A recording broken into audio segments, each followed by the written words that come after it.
Welcome to the Uncensored Society podcast, where guests share their insights, experiences, and tactics to help you accelerate your business. So building, scaling, and monetizing your business is made easier. And now, your host, Kay Suthar. Hey guys, welcome to the Uncensored Society podcast. I have an amazing guest for us today. Now, she is a self-proclaimed mobstress of marketing. After owning 5 businesses herself, she now helps businesses define their brand and produce powerful emotional connections with their customers using brand archetypes strategy. Her goal is world domination in exposing every business owner to the possibility of using brand archetypes to create a powerful brand. Her podcast, which is called Brand Archetypes, is listened to all over the world. Her next biggest project is launching her first annual Mob Marketing Summit in Lansing, Michigan in 2022. So keep a lookout for that, guys. Please welcome Amy Zander, marketing mobstress and owner of Zeedia Media. Welcome to the podcast, Amy. Oh my goodness, I'm so glad to have you here. Thank you so much, Kay. That was an amazing introduction. I appreciate that. It's good to be here. Awesome. I knew I had to have you here. Now, we had a brief conversation regards to what you do, and I was like, oh my goodness, people need to hear what you have to serve them, offer them, help them with their business. And we will be getting into the nitty-gritty of all of that good stuff a little bit later. But to start off with, tell us a little bit about your background and what you were doing before you transitioned into this business. Yeah, so I'm definitely, I think what they would call a serial entrepreneur. I started my very first business in high school. So I am definitely a business owner at heart, and I have a huge passion for helping other business owners. So I started in high school with a house cleaning business to pay for college. And then in college, I started a business editing and writing papers for other students. I think that was before it was probably like technically legal to do that. And now there's like tons of websites where you can get that done. But I was kind of doing that on the sly. And I've owned a restaurant before and a couple other things. Wow. So yeah. And the thing I always enjoyed the most out of all of it was the marketing part of it. So the last thing I did was I had a cafe and I sold it, and I just dived right into doing marketing full time. Wow. Now, the biggest question there that really pops out for me is because you've been doing various different things and had businesses from, a long time ago. Now, marketing strategies have changed, right? Since then, what have you done to kind of keep up with the times and, keep going with marketing and just kind of evolving as the world evolves as well? Yeah, absolutely. I mean, the biggest thing, of course, that's changed is the emergence of social media and the prevalence it has in marketing at this point. You can't really get away from it. No. So a couple things that I do is I study regularly. I keep up on the trends and the things that are changing with social media. I go to some conferences, of course, for that. And I also hire and work with people that are very in tune with that. And often that means people that are younger than me. So that helps. Yeah. Okay. Interesting. So, Amy, I've heard that you have the ability to elevate a brand from going from good to great. Explain to us a little bit more about what that means. Yeah. So the branding concept that my company uses is called Brand Archetypes. We didn't create this. It's not new, but I don't think enough marketing agencies and small businesses use it, hence my passion for world dominance that you mentioned in the introduction. And the reason that I love brand archetypes so much is that it's really easy. It takes this giant burden of marketing, because let's be honest, marketing can be a huge burden, especially if you're not a marketing expert and you want to spend your time building your business and doing whatever it is that your business does, not spending all your time on marketing. Right. And we know most small businesses or startups usually don't have a huge marketing budget. So they're doing a lot of that on their own. Right. And it's really hard to figure out what to do, what to spend, what to concentrate your time on. Do I need to be on all the millions of platforms or just do TikTok videos or whatever it is that you want to do. And there's a big misconception on what brand actually is. So a lot of people think that your brand is like your logo, possibly your tagline if you have one, your color palette. And I'm really, really sorry, everybody out there, that's not actually your brand. Those are brand supporting elements to your brand. But the biggest thing that most people miss about their brand is that your brand should really focus on an emotional connection that you're making with your clients. And it has to be a specific emotional connection, because we can't be all the things and all the feels and all the emotions to everybody, or our brand is all over the place and not consistent. So brand archetypes is a really easy way to figure out what that brand focus is going to be that you're going to have. And then once you figure that out, it makes everything so much easier, because it's all you have to ask yourself is, whatever imagery you use or music or words or anything is going to be focused around that one particular archetype and emotion that you selected. Right. And so what I'm hearing from you, Amy, is that what you're doing is kind of detecting, analyzing what the clients want, not necessarily what we think or that sounds great for our business, but what the customers, the audience, what they're looking for, the vibe they like, and what they want to listen to and see, and colors and all that good stuff. Is that right? That's part of it. Absolutely. Because we do always have to focus on what the clients want. But just to back up a little bit. So an archetype is something that is universally understood, powerful, and evokes an emotion. And those are the three things everybody wants their brand to be, right? Right. So the reason that the 12 main archetypes are the archetypes is because they exist in all cultures on earth. And as humans, we all understand them in the same way. So they don't really need to be explained. So for example, Kay, one of the really popular archetypes is the mother archetype.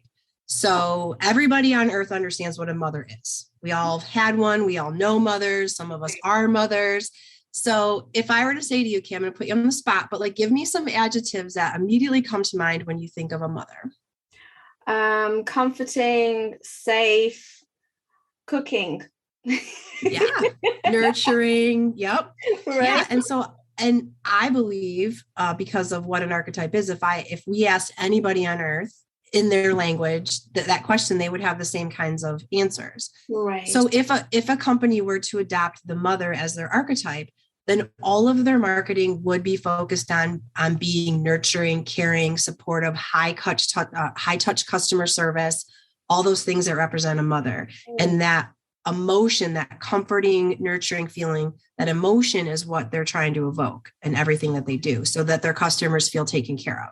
So these 12 archetypes that you're talking about, do we need to include all 12, or do you just pick one out of 12?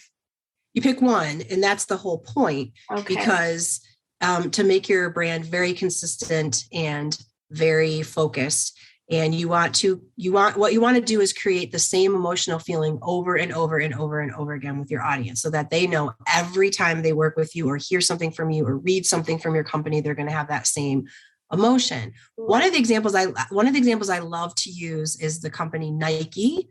Because they're powerful. I pretty confidently can say I don't think they really ever make a brand mistake. And everybody knows Nike, right? They're everywhere. Right. And their archetype is the hero. So makes sense. See, everything they do is about winning and striving and sweating and get off the couch and just do it and all that stuff. And if they were to create a commercial that had soft music and low lighting, and they're like, ooh, we created this really comfy slipper for you. Come try it on. We'd all be like, what the heck are you doing, Nike? Right. Yeah. And we would know that was off brand, even if we didn't understand brand or understand why. We would just be like, weird, right? Yeah. So, it wouldn't be fitting. Yeah. So everything they do is about that hero archetype. It's high energy. It's about making people feel like they can do whatever they want. They're superheroes when they put these shoes on. So, and there's other shoe companies that don't have that archetype. And there's a lot of them that don't have an archetype at all. So oftentimes when I say to people, throw out a shoe company, Nike is the first one that comes to mind because they have mind share of the market because they're so good at their branding. I see. So, yeah. That makes sense. Okay. So, Amy, what really qualifies you as an expert in this field? Because I say I am. No, that's a really good question, Kay. So I started studying brand archetypes about 10 years ago. And I have a mentor, Kevin Scarrett, who is the one who introduced me to the idea and started, teaching me about it. He and I have the podcast together. And I think what provides me as an expert is just experience. I've done this a lot. I've worked with a lot of companies. I spent a lot of time thinking about the different archetypes. I've, spent the last 4 years really diving into my own Zeedia Media brand archetype. And it did take me a while for me to figure out what archetype I wanted to be. And once I did, then my marketing really started to come together. And then when I adopted the mob mentality, so everything we do is vintage, mob, and mobster, and I call myself the mobstress of media, then my branding really took off. And it wasn't until then that I really started to see results. And so I always tell people, you don't just need to lean into your brand. You really need to run at it, screaming and yelling and tip over the line of your brand. And then you're doing it right. And so, yeah. So when you say tip over your brand and you're doing it right, how do you know when you've got to that point? Well, for me, I am the outlaw archetype. Right. So some of the other businesses like that will be like Harley Davidson, even Apple Computer, because they do things very different. Yes. And they're just, think outside the box, that kind of thing. And so if, what I do for mine, because I'm the outlaw, so I have some leeway there, but I often think, is this going to make some people a bit uncomfortable? Yes. Good. We're doing it right. Right. So not all the archetypes are going to be like that. The mother doesn't want to make people feel uncomfortable, but you're doing it right when people start to really react to you consistently and you just grow your brand and you grow your audience and people start to recognize you on those feelings. And, Maya Angelou said that people remember how you make them feel long after they remember anything else about you. I'm probably misquoting that a little bit, but it's like, so, and it's true. Brands want to know, they want to, if you don't make them feel anything, they might buy something for you because you have a widget that they need, but they're not going to be fans. Okay. I see. And so marketing is a broad subject. There's so much involved, right? So social media, email marketing, social media alone, how many platforms are there, right? And so when it comes to starting your marketing strategy, what should people start with? Because there's no way, like you mentioned, when someone's starting off their business, that they'll be able to do all of it in one go. So what should they be focusing on at the very beginning? Well, I would say first figure out what your brand archetype is. And ideally, you would figure out your archetype before you'd ever even name your company. But that rarely happens because people just need a name to file their taxes and start selling stuff, right? Right. But based on the archetype that you choose, that would dictate, what you name your company. So, if you were the mother that was supposed to be really nurturing and supportive, I just using that example, it's easy to understand.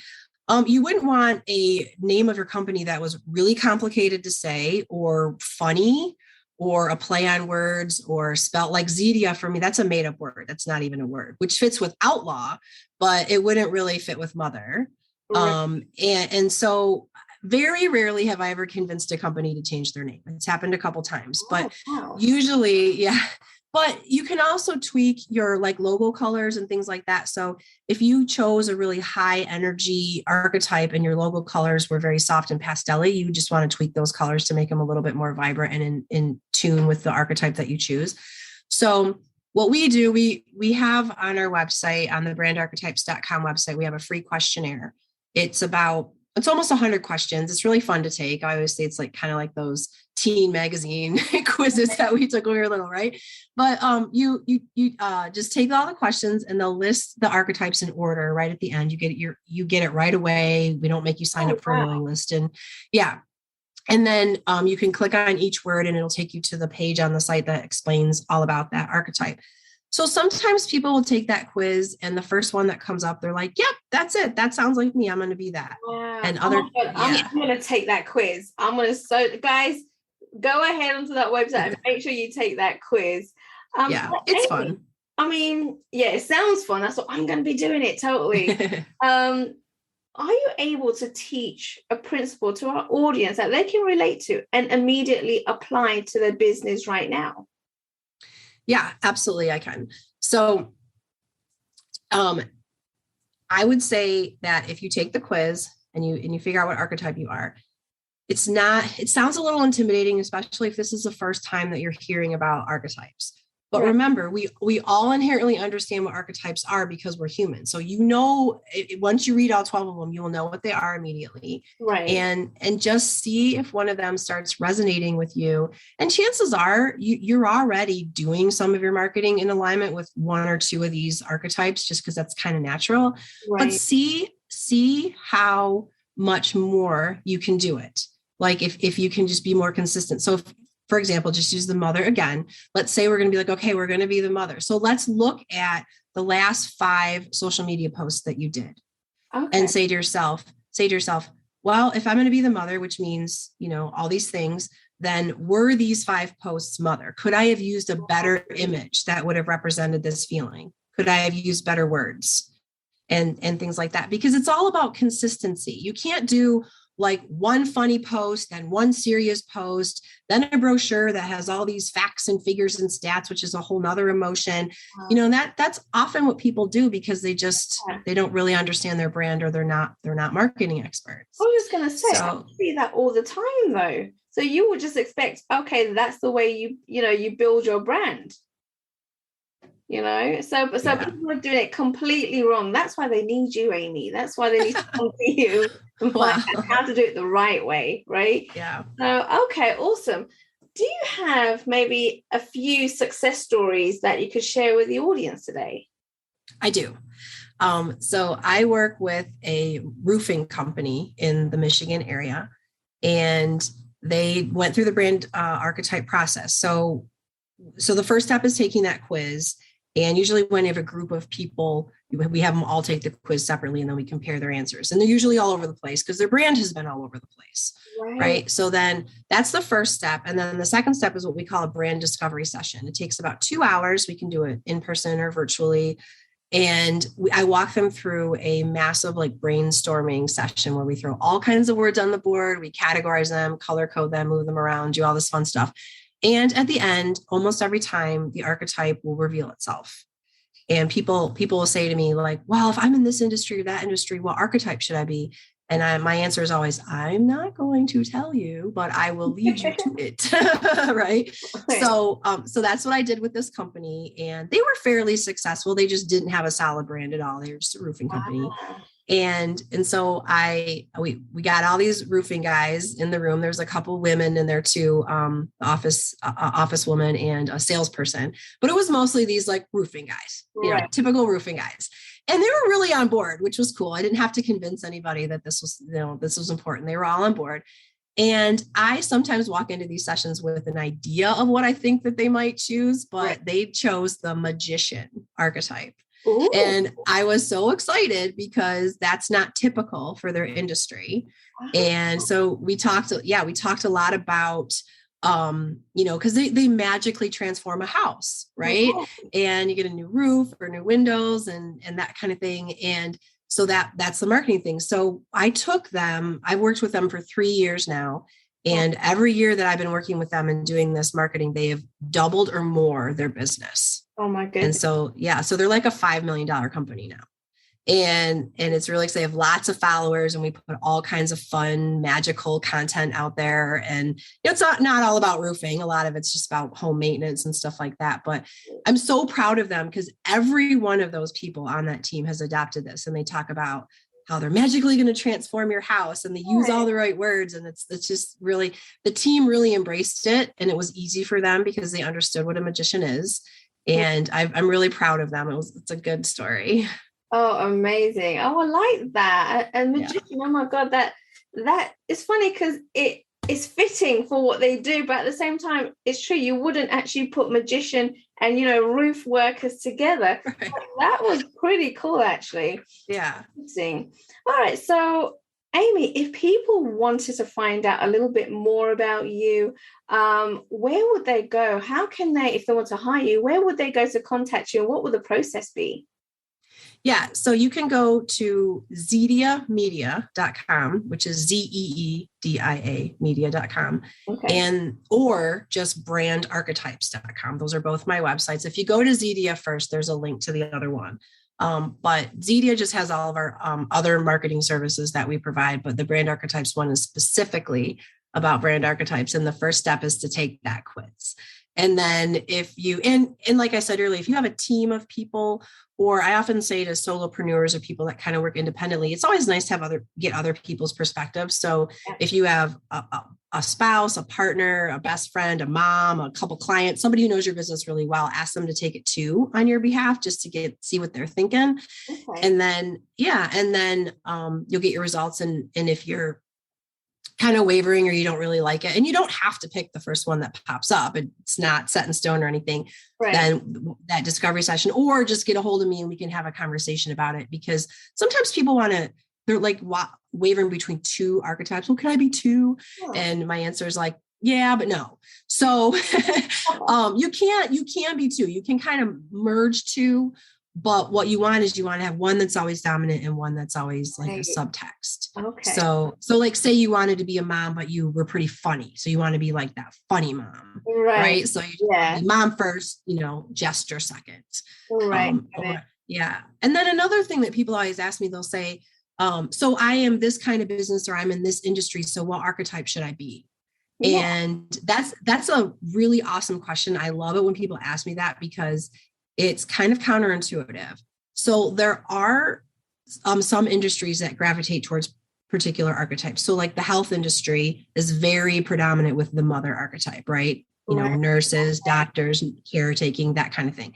So my advice is, well, if there is an archetype or two that's pretty popular in your industry, I would do anything but that, because you want to be different. You want to stand out, right? Okay. So the guru or sage archetype is really popular with lawyers. They're standing there in their suits in front of their bookcases and they're looking all very professional on the scales of justice. They're like, trust us, we know what we're talking about. We're gurus, which you want in a lawyer. Don't get me wrong, right? But I have one of my very good friends is an estate planner lawyer. And, she didn't want to be the norm. And so she picked the neighbor archetype, and she's just like kind of funny, and she's like just real down to earth, and she's not stuffy, and you never see her in a suit. She's always got a little bit more casual clothes. Right. She put in, and she's dominating her space because she stands out. So that's the one piece of it. People often don't like that when I first tell them that. They're like, wow, you should be what everyone else is doing. Exactly. Because it's the idea of, well, if it works for everybody else, then why not just do the same thing, right? And you hear that mantra all the time, right? Why start something new, and do something different when it works? But then it can actually benefit you, especially if there's a lot of competition where you're at and what you're doing, to actually do something slightly different and just stand out from the crowd. So I hear where you're coming from. I love that. And that's why the podcast is called Uncensored Society, right? All of a sudden people are like, what is this all about? So you want to be different and you want to be the outlaw, right? Because people want to know more, they're being intrigued by it. So I love that. Okay, awesome. So is there anything else that maybe you would like to add before we finish off today? I think we covered pretty much everything on the brand archetypes part of it. But I do have some advice sometimes that I give for newer business owners that relate to the imposter syndrome, because that's a huge thing lately. I've been hearing that a lot, and it always comes up in all my circles. And so I was given a great piece of advice, and I follow it, and I try to share it as much as I can, because it's really helpful. So So if you are ever feeling like an imposter or doubting your services or, oh my gosh, should I be doing this? Why would somebody pay me? Well, who am I? That kind of thing. Think about it this way. I'm going to use myself as an example. So if I took marketing and the scale of 1 to 100, so 1 being I pretty much know nothing about marketing, and 100 being I know everything there possibly is to know about marketing in the world, right? So where would I put myself on that scale? I would probably put myself on that scale maybe around 50, because I've been in this business for quite a while, but I also know what I don't know, right? I mean, or I don't know what I don't know, and I know there's a lot of stuff to learn. So I'm about 50. Okay, so that's that's not great, but it's not terrible. But where would my clients put me on that scale, right? Because they're hiring me to do the marketing. So they would probably put me at, I'm hoping, 80, 75, 80, 90, because they assume I know everything I need to know about marketing to help them. I was thinking in my mind, 80. That's what I was you at for sure. Yeah. So all you really need to know is a little bit more than somebody else to charge them for it. Right. Right. So I hope that helps some people out there, because go for it. It's super brave and scary, and you got to be slightly crazy to be a business owner. And sometimes you just need that reminder that you've got it. You're doing this. It's good. You're okay. Awesome. It is a bit of a roller coaster being in business. There's many ups and downs for sure, but it's when you're at your downs that you're going to be learning the biggest lessons of all, right? And once you've gone down certain failures, you're never going to make those mistakes again. So Amy, thank you so much for coming on board to our show. It was amazing to have you here. So many golden nuggets. Totally loved it. And I know that so many people are going to take so much away from this episode. So thank you for coming on.